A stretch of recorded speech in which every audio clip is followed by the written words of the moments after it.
Hello, I'm Toycat and welcome back to my second channel geography video. This episode series where I talk about geography and the world and stuff. And today I wanted to talk about islands, and forgive me because I'm going to have to turn into hipster Toycat for just a little bit to tell you about islands you probably haven't heard of or probably don't know too much about. The reason I figured I'd do this is because everyone knows about a lot of the world's major islands. Everyone knows about Great Britain, for instance. It's a pretty well-known island. Everyone knows about Iceland. Everyone knows about Madagascar because you always get your disease stuck there when you're playing Pandemic. And everyone knows about a bunch of the world's famous islands around the place that are pretty major and pretty big. However, not every island is the size of a Great Britain or the size of a Greenland. In fact, a lot of islands are much smaller than that, like this, for instance, where, again, in my day-to-day life, living in an island, I don't notice the shore at all. It hasn't come up in most of my life, but if you live in an island this size, you probably notice it every single day. You probably, wake up and you're like, wow, I'm on an island, and your day-to-day activity is going to involve the fact that you're surrounded by water. So I figured I'd talk about 5 islands like that in this video that I found just be massively interesting, as, again, someone who lives on a large island, small islands I find to be pretty interesting. So, yeah, let's talk about the first island, the one you just saw, because it actually is a dispute between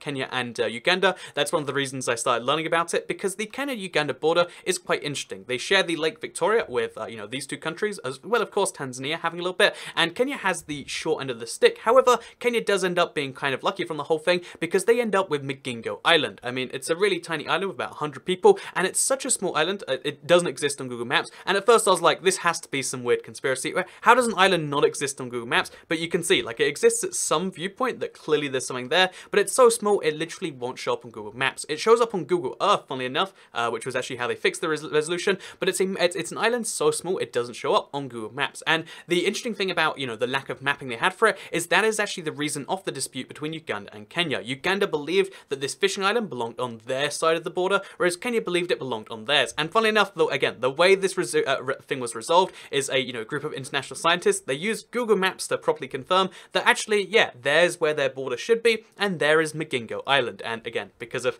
inaccurate mapping, they just assumed it belonged to them. But yeah, Migingo Island is one of the world's most densely populated islands. Despite only having a population of 121, it's pretty darn small, as you can tell from how zoomed in we have to be to see anything. And that's why I'm going to use this picture as a better example. It's much nicer, I think. But yeah, the interesting thing about this picture of the island that you can see right here is that it shows just how densely packed it is. But funny enough, despite having a population of 121, there is 4 pubs on the island. So that pub to person ratio is pretty high. There's brothels on the island, and the only economic activity they do outside of island services is fishing, and all that fishing is done in Ugandan waters. So there's still like a big dispute over it. Again, it was like, it's one of those funny things because I feel like no world leader could ever really admit to that, like maybe in the West or the normal world or whatever. But over there they had a huge border dispute between Uganda and Kenya, and the Ugandan president said, I see, it is on your side of the border. Let's fix what we got going on here, but it's mostly fine now. And again, I like that about this border dispute. It was resolved by just looking at Google Earth and being like, I guess that belongs to you.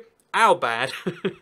And yeah, I love that as a little border dispute because, again, you probably guessed I like borders. So the second island I'm going to talk about doesn't necessarily have anything to do with borders, but it does have to do with the weirdness of how far some places can go, because it's going to be the French Southern and Antarctic lands. So again, like all of the rest of France, it has the weird issue where, like, guess what?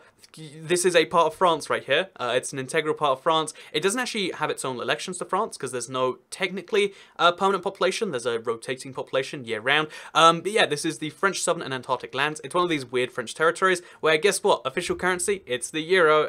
Official president, it's President Macron. And I know it's just kind of weird if you ask me. But this is this is a group of territories found in the southern it's not the Southern Atlantic, the Southern Ocean near Antarctica. I don't even know what you call it when you go this far south, but it's found over here. And the reason I found it interesting is because it's one of the most remote points on Earth. Think about it. Even if you include the permanent people or like the permanent year-round settlements on like Antarctica, the distance you have to go from this island to get to anywhere is so vast. So again, even if we're talking about like, let's go to Madagascar, 4,000 kilometers roughly to the capital, or like 3,000 to the very edge. You want to go to Australia? Oh, that's going to be 4,000. South Africa? Oh, that's another 4,000. Even Antarctica is a solid 2,500 away. And my point here is that, yeah, this is one of the most remote places on Earth, and it belongs to France, weirdly enough. The only place that's actually nearby it that you can go to is another, unpopulated, permanently an island, which is an Australian territory, because somehow Australia has its own little weird empire. I'd love to do a whole video on that sometime. But yeah, this is the French Southern Antarctic lands, and the reason that you're seeing the little Google thing pop out on the side is because I wanted to show you the reviews of one of my favorite weird things. So again, there's no permanent population here, but there is a weird Notre Dame thing, and there's also a movie theater. So there is a movie theater on an island which has a population at max of around 100, and the movie theater has 69 reviews, which means that most of these people have been there, right? But no, it's just puns about went to see Ice Age 3. Pretty nice.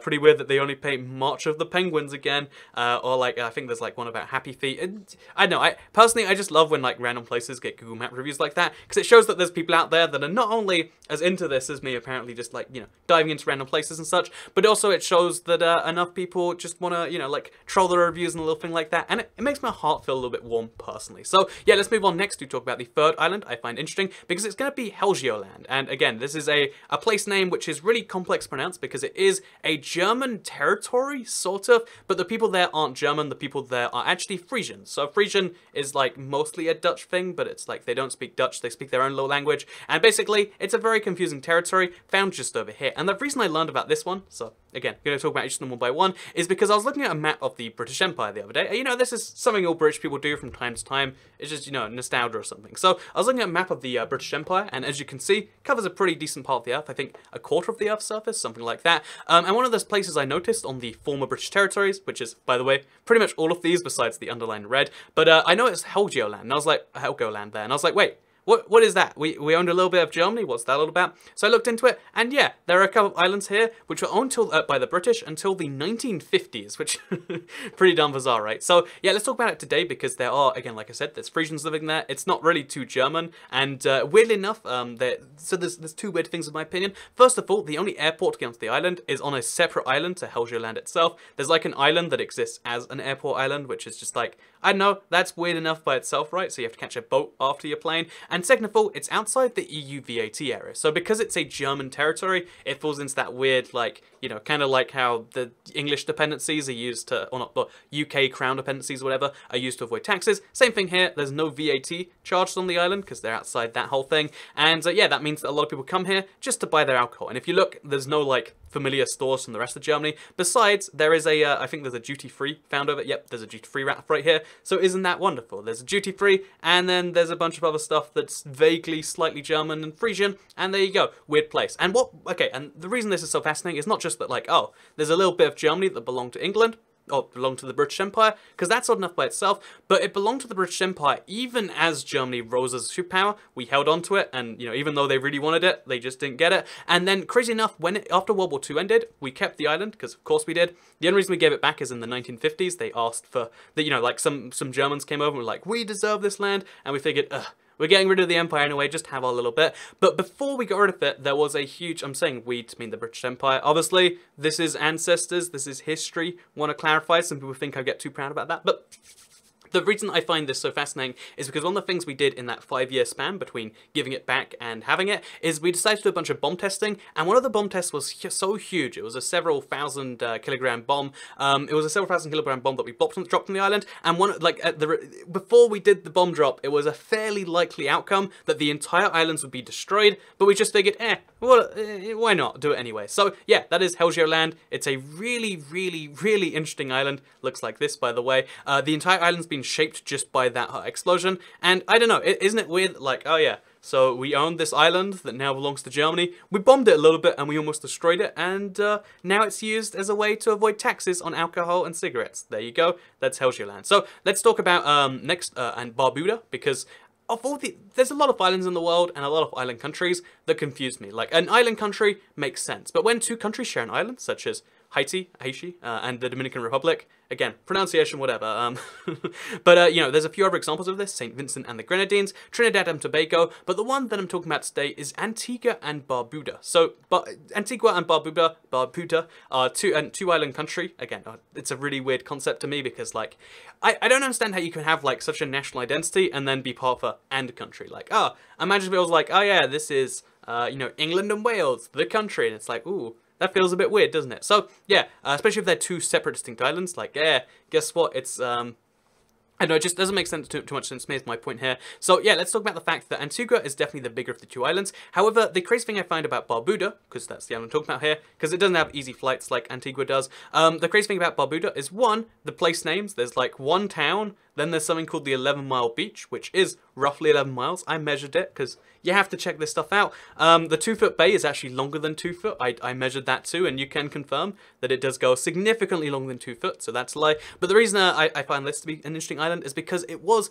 actually entirely evacuated during the Hurricane Irma last year, and like I said, they evacuated every single citizen, and even now the island is just destroyed. And I don't know, I find that weird that like a 2-island country, two separate forces being co-equal together, one of them got destroyed, and now they're kind of a 1-island country for a little bit until people resettle there. And that's weird. Imagine being like, oh yeah, so guess what, 25 of the US states were destroyed, or like, oh, guess what, you can't even imagine like a similar example to that, but that's what happened with their country. Half their like identity was fractured and vanished, and yeah, that's something you don't see all the time, in my opinion. Also, Antigua has some funny place names too, like Jolly Harbor. They have a place which is called Old Road. There's a road going through it, which is of course named Old Road, but I'm wondering, who named something Old Road? Was it an old road when they first named it? And yeah, that is Antigua and Barbuda, a ex-UK territory that is now fully independent, so yeah, there you go. Go check it out sometime. I think there's flights directly from London. I thought that was odd when I found it out, but you can indeed fly from St. John's, which is the capital, to London. There you go. So yeah, let's next talk about the last one I want to talk about today, because it's just a really cool island, one that's like, wow, look at that, that's a thing. I wanted to talk about Skellig Michael. So Skellig Michael, I'm going to show it on a map, and you're going to be like, why are you talking about this vague Irish island, Toy Cat? Because I'm going to be honest, finding the islands, by the way, is really tricky. Because, seriously, look how small this is. So, yeah, I wanted to talk about this island right here. It's Skellig Michael, or Great Skellig, as it says here. Or there's a whole bunch of things, but it's the Skellig Islands. I find these interesting because they're islands, well, I'll be honest. The reason I found out about these islands is because they were portrayed in Star Wars. You might recognize this. This is from the latest one, episode 8, and I think it was in a little bit of episode 7, all the houses are former monastery houses, because this is an island that used to be inhabited, had its own monastery, during like the 1200s, the 1300s, etc. But it, recently, in like the 1600s, there were storms so great that they just decided, why are we living on an island that's so inhospitable? Again, look at this island. It's very mountainous. It's very tricky to make a living there. They had real difficulties, so they decided, let's just go to the mainland. And they never came back ever since, and that's why it's entirely unpopulated island now. And I know, there's just something interesting that most islands around the world, they have this like attitude of like, even though we're a little bit behind the rest of the world, because we're an island and, getting stuff to us is really tricky, we're powering through it as an island. Like, even Snake Island in Ukraine, people are permanently living there, they've got a generator and everything. But Skellig Michael, as early as 400 years ago, they're just like, what? Why are we doing this? What is the point here? And they actually got off the island. So yeah, that is Skellig Michael, famous for being in Star Wars, but I think the story of like, again, they had a monastery, they had a whole Christian thing there, but they decided, actually maybe the mainland makes more sense, is kind of an interesting one to say the least. So yeah, that is one of Ireland's islands, if you will, and really tricky to say, islands, really quickly in a row. I hope you did enjoy this video, going over 5 islands you probably didn't know about. You can seriously look at it. I'd want to go there sometime if it wasn't like so remote, because just to clarify, because I looked into all of these places, because like I'm interested by weird islands. But to get to here, you have to go to like, the closest airport, which is probably going to be one of the West Coast ones, like Shannon, or it's going to be Kerry, something like that. So you go to one of these airports, you have to take a huge drive, then you have to get on a little ferry from Port McGee, and it's just like, oh, that's a lot. Antigua, again, you can take an easy flight. If you want to go to the French Southern Antarctic Islands, you're not getting there. Sorry about that. I mean, probably not anyway. I don't know your situation. You wouldn't want to go to the one between Kenya and Uganda because it's so heavily populated, so densely populated, I should say. And, it's going to be pretty crowded and also in the middle of an international dispute. And then finally, Helgoland, you can actually go to if you want to. It's just a little bit out of the way, and you'll save money on alcohol, so just bring big bags and take the map back, I guess, because it's technically Germany, even though it's outside the VAT area. No customs, you just go there, you get cheap alcohol, then you come back to the mainland. And actually, oh, sorry, I know this like backs up everyone's point who's like, so Cat has some crazy ADD stuff when he talks about geography, but they actually were going to build a link between Helgoland and the mainland of Germany, but the locals voted against it. They want to be an island, and that's something about that. I just don't get it. But it's interesting. So I hope you did enjoy this video. Like it if you liked it. Share it if you really liked it. I'm kidding. You can do whatever you want. Second channel, don't care. Bye.